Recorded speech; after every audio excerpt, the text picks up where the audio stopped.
முதலமைச்சர் மாண்புமிகு ஜோசப் விஜய் அவர்களிடம் தந்து இந்த பின்னணியை சொல்லியிருக்கிறேன்.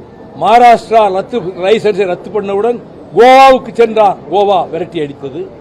குஜராத் உள்ளே வராதே என்றது. இப்ப நான் கேட்கிறேன், பிரதமர் ரொம்ப காப்பருக்கு ரொம்ப கவலைப்படுறாரு, உங்க குஜராத்தில் ஆரம்பிங்க, மத்திய பிரதேசத்தில் ஆரம்பிங்க, தமிழ்நாடு தான் உங்களுக்கு கிடைச்சதா? ஆகவே இந்த எந்த காரணத்தை முன்னிட்டும் அங்கே கொண்டு வந்து மீண்டும் தாமிர தொழிற்சாலை அமைக்க அனுமதிக்க கூடாது என்பதற்காக நாங்கள் பொதுக்கூட்டம் போடும். 2ஆம் தேதி கூட தூத்துக்குடியில் பிரம்மாண்டமான ஒரு பொதுக்கூட்டம் ஏற்பாடு செய்திருக்கிறோம். மார்க்சிஸ்ட் கம்யூனிஸ்ட் கட்சி, இந்திய கம்யூனிஸ்ட் கட்சி, விடுதலை சிறுத்தைகள் கட்சி, இன்னும் பல்வேறு அமைப்புகள், விவசாய அமைப்புகள் அதிலே பங்கெடுக்க இருக்கின்றன. இந்த கோரிக்கையை மிக அமைதியாகவும் நான் நீண்ட நேரம், இந்த அளவு சுருக்கமாக கூட சொல்ல, நீண்ட நேரம் விளக்குவதற்கும் முதலமைச்சர் அவர்கள் சந்தர்ப்பம் கொடுத்தார்கள். விரிவாக விளக்கியிருக்கிறேன். இன்னொரு கோரிக்கை வைத்தேன், அது தனிப்பட்டது.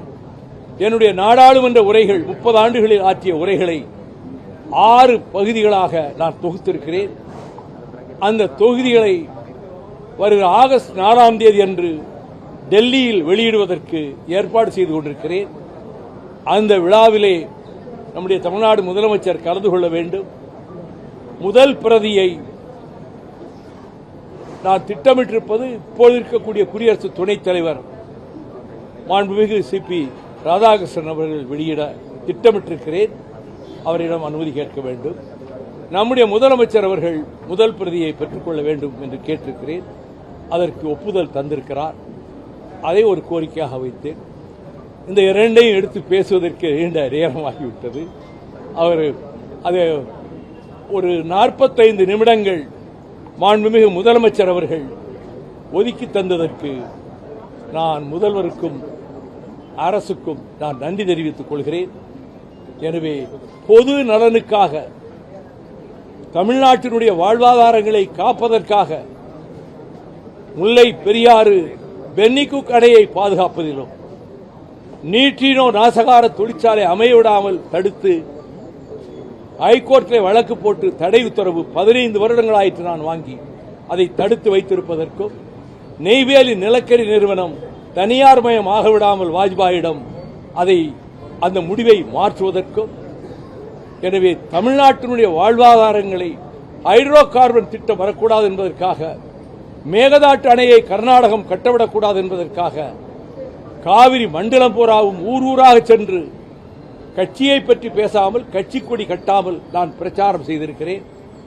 அதை போலத்தான் பொது பிரச்சனைகளுக்கு இப்பொழுது ப்ரொபோசிஸ் ஜூலிஃப்ளோரா எனப்படுகின்ற சீமை கருவேலி நாட்டு வேலிக்காத்தான் தமிழ்நாட்டையே நாசப்படுத்திவிட்டது. ஹைகோர்ட் ஜட்ஜஸ் செல்வம் அவர்கள் இன்னொரு ஜட்ஜும் இது அடியோடு அகற்ற வேண்டும், அரசே முன்வர வேண்டும், நீதிபதிகள் இதை கண்காணிக்க வேண்டும் தீர்ப்பு கொடுத்தார். நீங்களே அதை செய்யலாமே என்று என்னிடம் கேட்டார். நான் அந்த வழக்கு தொடுத்ததால் நான் அப்பொழுதே பல ஊர்களுக்கு சென்று, பல மாவட்டங்களுக்கு சென்று அதை அகற்றுகின்ற வேலையில் ஈடுபட்டேன். தற்பொழுதும் அதில் ஈடுபட்டு வருகிறேன். எனவே என்னை பொறுத்தமட்டில் என்னுடைய பொது வாழ்க்கையில் அரசியல் கட்சி முடிவுகள் ஒரு பக்கம் இருந்தால், தமிழ்நாட்டு வாழ்வாதாரங்களை காக்க வேண்டும் என்கின்ற கடமையில் நான் மன நிறைவு கொள்ளத்தக்க வகையில் நான் பணியாற்றி வந்திருக்கிறேன். அதே அடிப்படையில் தான் இப்பொழுது இந்த காப்பர் ஸ்மெல்டர் எந்த வடிவத்தில் வரக்கூடாது என்று தடுப்பதற்கான முயற்சியிலும் நான் ஈடுபட்டிருக்கிறேன். இந்த நோக்கத்திற்காகத்தான் முதலமைச்சரை சந்திக்க வந்தேன். என்ன சொல்ல வேண்டுமோ அதை விளக்கமாக எடுத்து சொல்லியிருக்கிறேன். அந்த சந்திப்பு எனக்கு மனதுக்கு மன நிறைவை தந்தது. நீண்ட நெடிய போராட்டம் பண்ணிருக்கீங்க. குறிப்பா ஸ்டெர்லைட் ஆலை அதிமுக அரசு கொண்டு வந்திருந்தீங்க. அதிமுக அரசு அதை மூடி இருக்கு. குறிப்பா அதிமுக அரசு எப்படி மூடிச்சு தெரியுமா? 2ஆம் தேதி சுப்ரீம் கோர்ட்ல தீர்ப்பு வரப்போகுது, மூட சொல்லி தீர்ப்பு வரப்போகுது இன்டெலிஜென்ஸ் சொல்லிட்டாங்க. அங்க வழக்காடிட்டு இருக்குது, போராடிட்டு இருக்குது வைகோ. அந்த நேரத்தில் ஓஹோ இப்படி ஒரு முடிவு வரப்போகுதோன்னு நினைச்சு Jayalalithaa very shrewd and intelligent and Canning ரொம்ப திறமையா மூடுறதா ஒரு ஆர்டர் போட்டாங்க. அவங்க ஸ்டெர்லைட்டுக்கு முழு ஆதரவையும் கொடுத்தாங்க, எல்லா சப்போர்ட்டும் பண்ணாங்க. அதற்கு பிறகு வந்த அரசும் கூட ஸ்டெர்லைட்டுக்கு சப்போர்ட் பண்ணத்தான் செஞ்சது. எதிர்த்தது உண்மையாக கடுமையாக எதிர்த்து போராடியது நானும், எங்கள் இயக்கமும், சில விவசாய சங்கங்களும், 1-2 மீனவ அமைப்புகளும் தான் கடைசி வரை எதிர்த்து போராடி இருக்கிறோம். எனவே அந்த அரசு முழு ஆதரவையும் கொடுத்து, லைசன்ஸ் கொடுத்தது மட்டுமில்ல, கடைசி வரைக்கும் ஆதரவு கொடுத்தது. நாளைக்கு கவர்னர் அட்ரஸ் வந்து தொடங்க இருக்குது. நாளைக்கு கவர்னர் சட்டப்பேரவையில் தொடங்குது. அதிமுக 2 எம்எல்ஏக்கள் கலைஞர்கள் சீர்காழி வெற்றி பெற்றிருக்காங்க. அவங்களுடைய நிலைப்பாடு என்னவா இருக்கும்? நாளைக்கு தான் தெரியும். தொடர்ச்சியா அரசியல் ரீதியாக மிக முக்கியமாக ஒரு மூத்த தலைவர், இளம் தலைவராக முதலமைச்சராக வந்திருக்கக்கூடிய விஜயை சந்திச்சிருக்கிறீங்க. எப்படி பார்க்கிறது? அரசியல் ரீதியாக என்ன பேசுனீங்க உள்ள? இங்க இந்த அரசு அமைந்ததிலிருந்து கமிஷன் என்ற பேச்சுக்கு இங்கே இடமில்லை. அது ஒரு மக்களுக்கு மனதை குளிர்விக்கக்கூடிய ஒரு ஆரோக்கியமான நிர்வாகம். கமிஷன், கரப்ஷன் என்ற சொற்களுக்கு இடமில்லாமல் யோசப் விஜய் அவர்களின் அரசு இயங்குகிறது என்பது என்னுடைய கருத்து. கடந்த ஆட்சி காலத்தில் அந்த கமிஷன் நின்று வெற்றி பெற்றிருக்காங்க. 2 எம்எல்ஏக்கள் உதயசூரியன் சின்னத்தில் நின்று வெற்றி பெற்றிருக்காங்க. அவங்க ராஜினாமா செய்துவிட்டு மீண்டும் இடைத்தேர்தல் அப்படியெல்லாம் ஒரு யூகங்களை அப்படி நீங்க தான் பேசுறீங்க. உங்களை மாதிரி சில பேர் பத்திரிகைகள்ல இந்த ராத்திரி வாதங்கள் இருக்க கச்சேரி அதுல கடுமையா பேசுறாங்க. அவங்களா கற்பனை பண்ணி ஏதோ பேசுறாங்க. யூகங்களுக்கெல்லாம் நான் பதில் சொல்ல, யூகங்களுக்கு நான் பதில் சொல்ல இயலாது. அது பற்றி இப்பொழுது எதுவும் சொல்வதற்கு என்னால் எதுவும் இப்பொழுது சொல்ல இயலாது. சீர்காழியில வந்து நீங்க ஓன் சின்னத்துல முதல்ல ட்ரை பண்ணீங்க. இப்போ அது அதுலயே நின்றுக்கலாமோன்னு தோணுதா சார்? மனசுல தோன்றதெல்லாம் சொல்லிட்டு இருக்க முடியுமா? வரக்கூடிய நாடாளுமன்ற தேர்தலோ இல்ல சட்டமன்ற 6 இடைத்தேர்தல் 6 தொகுதிகளுக்கு வரப்போது இதே திமுக கூட்டணி கூட தான் பயணம் பண்ண போறீங்களா? இளம் கட்சியா வந்திருக்கக்கூடிய தமிழக வெற்றி கழகத்தோட புது பாய்ச்சலோட நீங்க மூத்த தலைவராக கலந்து இருக்க போறீங்களா?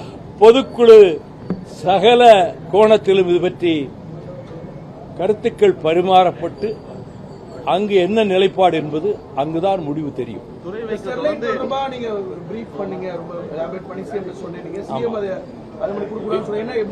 அவர் நல்ல முறையில் நான் சொன்னதை மிக நல்ல முறையில் உற்று கவனித்து கேட்டுக்கொண்டார். எனக்கு நம்பிக்கை இருக்கிறது அவர் இதற்கு அனுமதி தரமாட்டார் என்ற நம்பிக்கை இருக்கிறது. நேற்று வெளியிடப்பட்டிருக்கக்கூடிய வெள்ளை அறிக்கையை எப்படி பார்க்கிறீங்க? உங்களோட அனுபவத்துக்கு பல வெள்ளை அறிக்கைகளை பார்த்திருப்பீங்க. தமிழக வெற்றி வெள்ளை அறிக்கை வெள்ளையா இருக்கு, வேற ஏதாவது இருக்கா? வெள்ளையா இருக்கு. பல முதலமைச்சர்களை நீங்க பாத்திருக்கீங்க. அண்ணாவில இருந்து, கலைஞர்ல இருந்து, அம்மையார்ல இருந்து, இந்த முதலமைச்சருடைய செயல்பாடுகள் 1 to 1 மீட் பண்ணிருக்கீங்க. கம்பேரிட்டிவா என்ன சொல்ல முடியும்? எளிமையாக இருக்கிறார், இயல்பாக இருக்கிறார், வெளிப்படை தன்மையோடு இருக்கிறார். திமுக கூட்டணியில் இருக்கீங்க. தாவேக்காவுக்கும் தாவேக்க அரசுக்கும் மிக ஆதரவா பேசுறீங்க. தாவேக்க பக்கம் கார்த்திகேயன் எடுத்துக்கலாமா? எப்படி சார்? நல்லது நடந்தால் நல்லதை வரவேற்பேன், அல்லது நடந்தால் எதிர்ப்பேன். இதுதான் வைகோ.